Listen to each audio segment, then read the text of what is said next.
guys. Peter Quill and his ragtag team of space adventurers are back for this wonderful flurry of colour and amazement in Guardians of the Galaxy Volume 2. I was in a jetpack. I know, it's nice. Guardians of the Galaxy Volume 2 is again directed by James Gunn. And this film takes place pretty much straight after Guardians of the Galaxy Volume 1. Yeah.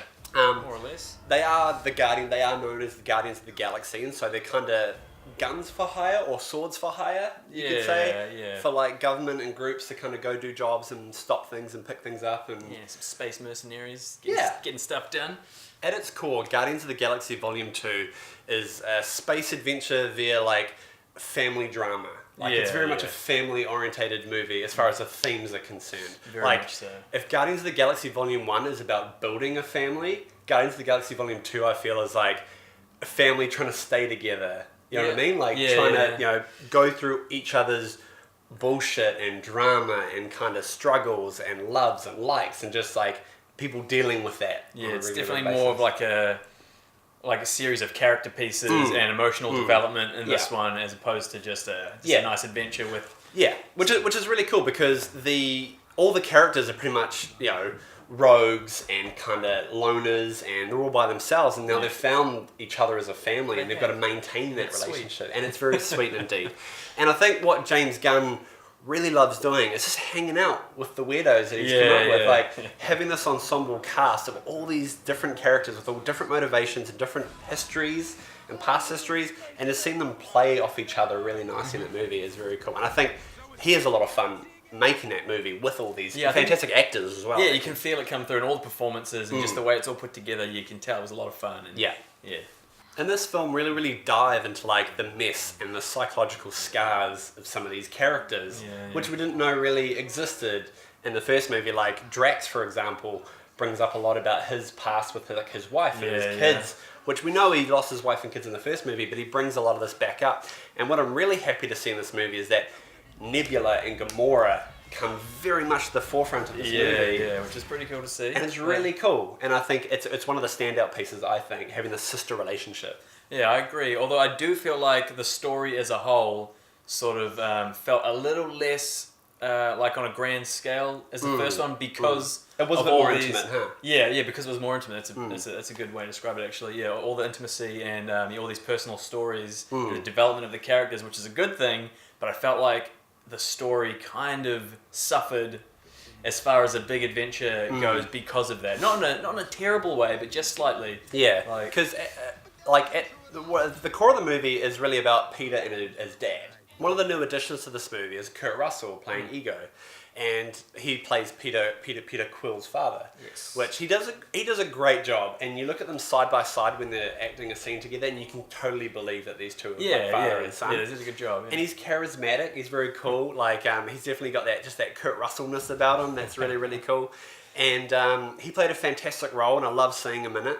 Another character that I thought got some brilliant screen time in that show was Yondu. Oh, yes. He was really good, because in the first movie, he was like one of the main antagonists of the film. And you didn't get much here and there, but in this movie, it was great. We saw a lot more of him. We knew what his motivations were, what some of the secrets he's kept, and the reason he decided to keep quiet. Yeah, we got a lot more of Yondu as a character, like as a person, rather than just as this figure who's there doing stuff in the background or whatever. But and he becomes very much a part of the Guardians of the Galaxy as a team. And this just reinforces again this idea of family, fatherhood, building, all that kind of stuff like that. Yeah. This film it looks amazing. Visuals are stunning. Absolutely amazing. There's just colour and just things happening everywhere, creatures and planets even. I swear like 99% of this movie had a CG element in there somewhere. Yeah. It was just, but it looked gorgeous and it didn't stand out as bad as well. No, it all looked amazing. It does. It's one of these things where it's like, it's hard to... Like, I want to talk about the cinematography or something like that, but it's like, I can't even tell. Like, when it's so CG heavy, it's like, where are the shots and what's fake? But no, it looked amazing regardless. Like, And I think as far as the visuals go, I think they did a pretty good job with Baby Groot. I think Baby Groot was super adorable. Kind of reminded me of Puss in Boots and Shrek 2. You know, the bit where Puss tries to distract the guards by taking off its hat and holding it and doing those kitty eyes. Like Groot has a few moments like that, and along with these action set pieces, it's not Guardians of the Galaxy without a pimp soundtrack, and they just did such a good job with the Guardians of the Galaxy Mix Volume 2. Yeah. And you're going to get music from Cat Stevens, you're going to get some Electric Light Orchestra, you're going to get some Cheap Trick, you're going to get some Fleetwood Mac, you're going to get that typical 60s and 70s kind of rock and roll music that's really, really epic. Yeah, you go in expecting to get a good soundtrack, especially after the first one, and they do not disappoint, that's for sure. And as far as like, I did find this movie slightly funnier than the first one. I think they did cram a lot of jokes in there, and a lot of them hit really well. One negative I will say that did kind of bug me is that you're expecting some of the jokes to come back like a repetitious way. Like there was this kind of joke they brought in, and they kind of hit it a couple times throughout the movie, and I was like, really? You're going to use that again? Like, is that kind of necessary? Yeah. I do feel the same. Well, I don't know about the same, but yeah, when it comes to the jokes, they're letting every character got a chance to be funny in this film, basically. Yeah. But yeah, they did kind of telegraph some of the jokes a bit too much. Like, they'd set a joke up, and you go, well, I already know they're going to pay this off in 5 minutes, and then they do, right on cue. Yeah. So some of the jokes are a bit, you can see them coming, but it's still a good laugh. And the audience loved it, man. Like, we had a rambunctious audience that was just, like, really loving it. And they were giggling away, and there was a couple of moments where I did crack up very, very hard. It's a tough thing to beat the high bar of Guardians of the Galaxy Volume 1. The problem that I found with the sequel is that there was a slight tonal imbalance for me.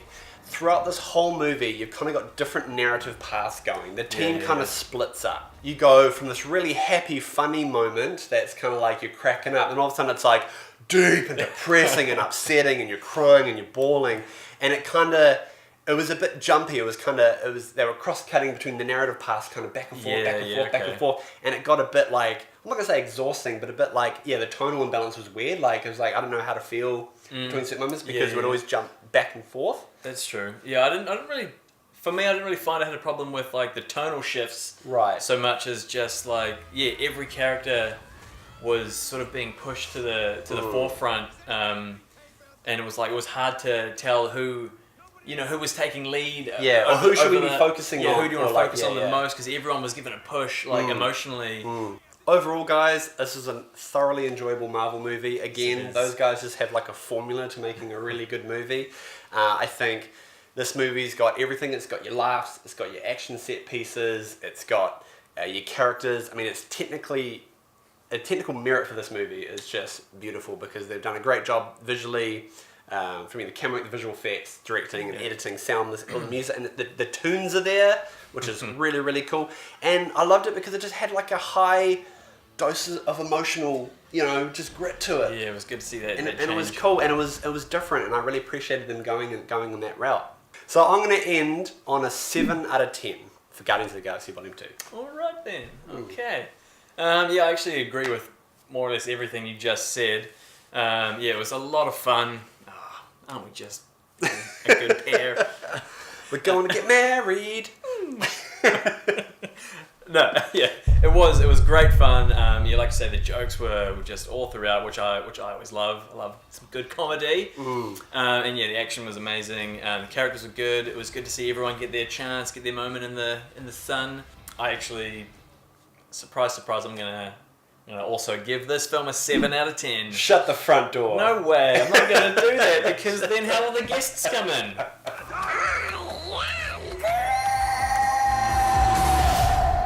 That's a really bad sign.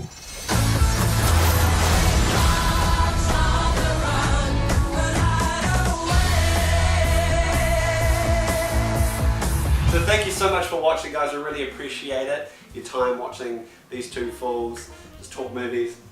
Talk and shop. Yep.